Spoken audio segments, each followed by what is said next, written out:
નમસ્કાર મિત્રો, સ્વાગત છે તમારું અમારી યુટ્યુબ ચેનલમાં. મિત્રો, જેની ઘણા લાંબા સમયથી રાહ જોઈ રહ્યા હતા બહેનો, તેને લઈને એક મહત્વનો જીઆર પ્રસિદ્ધ કરવામાં આવ્યો છે. હવે તેમને પણ મેન આંગણવાડીમાં અપગ્રેડ કરવામાં આવ્યા છે.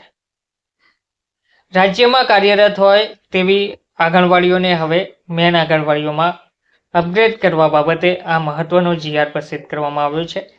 મહિલા અને બાળ વિકાસ વિભાગ દ્વારા લાંબા સમય પછી આંગણવાડી બહેનો માટે આ મહત્વનો જીઆર ગુજરાત સરકારના મહિલા અને બાળ વિકાસ વિભાગે જાહેર કર્યો છે. શું કહેવામાં આવી રહ્યું છે? તો વંચાણે લીધેલ ક્રમાંક 1 થી રાજ્યમાં કાર્યરત 1800 મિની આંગણવાડીઓ પૈકી કુલ 1797 મિની આંગણવાડીઓને મેન આંગણવાડીમાં અપગ્રેડ કરવા માટેની મંજૂરી આપવામાં આવેલ છે. તો વંચાણે લીધેલ 2 પરથી ભારત સરકાર દ્વારા બાકી રહેલ જે 3 મિની આંગણવાડીઓ હતી તેમને પણ મેન આંગણવાડીમાં ફેરવવા મંજૂરી આપવામાં આવેલ છે. જે અન્યવે વંચાણે લીધેલ ક્રમાંક 3 થી કમિશનરશ્રી ICDS મહિલા અને બાળ વિકાસની કચેરી દ્વારા 3 મિની આંગણવાડીઓને મેન આંગણવાડીમાં ફેરવવા અંગેની દરખાસ્ત કરવામાં આવેલ હતી, જેને મંજૂરી આપવાની બાબત સરકારશ્રીના વિચારણા હેઠળ હતી.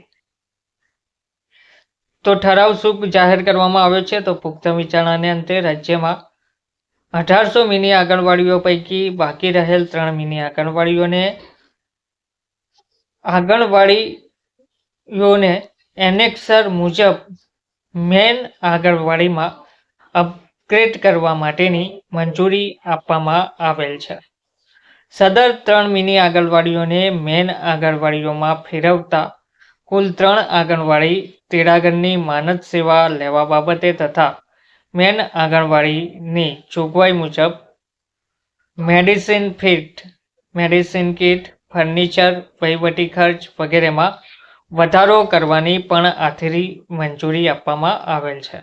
તો આ આંગણવાડી તેડાગરોની માનદ સેવા લેવા બાબતે મેન આંગણવાડીમાં અપગ્રેડ કરવામાં આવતા મેન આંગણવાડીની જે જોગવાઈ છે તે મુજબ તેમને મેડિસિન કીટ, ફર્નિચર, વહીવટી ખર્ચ વગેરેમાં વધારો કરવાની પણ મંજૂરી આપી દેવામાં આવી છે.